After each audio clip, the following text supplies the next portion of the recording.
ఆరు గ్యారంటీలకు బడ్జెట్లో నిధులు కేటాయించలేదన్నారు కేంద్ర మంత్రి బండి సంజయ్. ఆసరా పింఛన్, తులం బంగారం, నిరుద్యోగ భృతి వంటి అంశాలు బడ్జెట్లో లేవని చెప్పారు.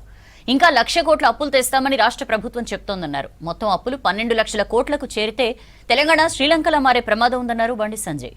రాష్ట్ర ప్రభుత్వం ప్రవేశపెట్టిన బడ్జెట్ నిజంగా చూస్తున్నా వస్తున్నది. అది అంకెల గారడీలు, కేటాయింపుల ప్రగల్భాలు తప్ప ఒక నయా పైసా తెలంగాణ రాష్ట్ర ప్రజానికానికి ఒరిగింది లేదు. తిరిగి ఇక చిప్ప చేతికి ఇస్తాం బిచ్చమెత్తుకోరన్న పరిస్థితి వచ్చింది. పోయినసారి దేని కేటాయింపులకు చేశారు, దాన్ని ఏ విధంగా వినియోగించుకున్నారు, ఎంత స్థాయిలో ఖర్చు చేసిన దాని మీద కనీసం సమాధానం లేదు రాష్ట్ర ప్రభుత్వం దగ్గర. రాష్ట్ర ప్రభుత్వం దగ్గర సరైన లెక్కలు లేవు.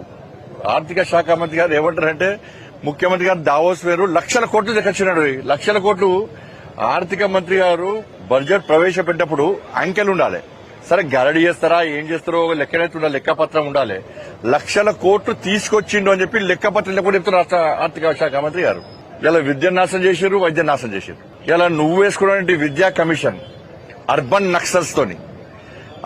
నక్సల్స్ భావాజాలం ఉన్న వ్యక్తులతోని నువ్వు వేసుకున్న విద్యా కమిషన్, నీ ముద్దుల విద్యా కమిషన్ చాలా ఏదో ఆశతోని నేను ఇది చేస్తా అది చేస్తా అని చెప్పి అంగులు ఆర్భాటాలు చేసి అర్బన్ నక్సల్తో విద్యా కమిషన్ వేసినావు.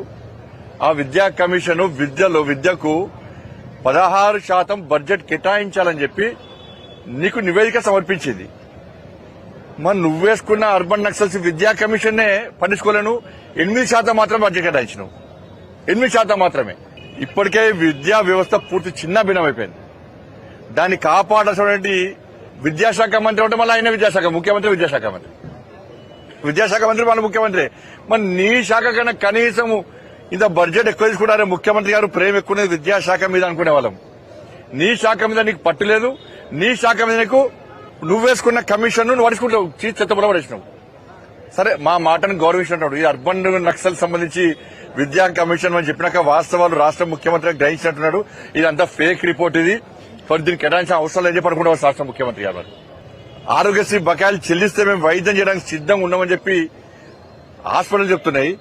2,000 కోట్ల రూపాయలుగా పైగా బకాయిలుంటే ఇలా బడ్జెట్ లో కేటాయించిన